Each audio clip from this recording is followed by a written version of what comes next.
आज APMC मधले आमचे जे फळ आणि भाजीपाला संकुलातले व्यापारी आहेत त्यांच्या अनेक अडचणी होत्या। काही रस्ते असे आहेत की ज्या ठिकाणी लोकांनी हॉटेलला जागा दिलेली त्याच्या तिप्पट जागा फुटपाथवर अडवलेली आहे आणि त्याच्यामुळं वाहनांच्या मूवमेंटला खूप अडचण येते। तर आम्ही त्यांना सांगितलं की त्यांना जेवढी जागा दिली तिथे व्यवसाय करू द्या, मात्र जी जागा वाढवली ती काढून घ्या, त्यालाही त्यांनी मान्यता दिलेली आहे।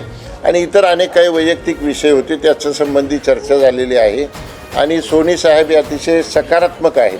त्यांनी या सगळ्यामध्ये सीवेज लाईन याच्या बाबतीमध्ये सकारात्मक भूमिका घेतलेली आहे। जे करणं शक्य ते सगळं आम्ही ताबडतोब करू असं सांगितलेलं आहे। महापालिकेकडे जी पत्र द्यायची ती उद्याच्या उद्या देतो म्हणून सांगितलेलं आहे। त्यामुळे काही प्रमाणामध्ये या लोकांचे प्रॉब्लेम जे आहेत ते सॉर्ट आउट व्हायला संपायला सुरुवात झालेली।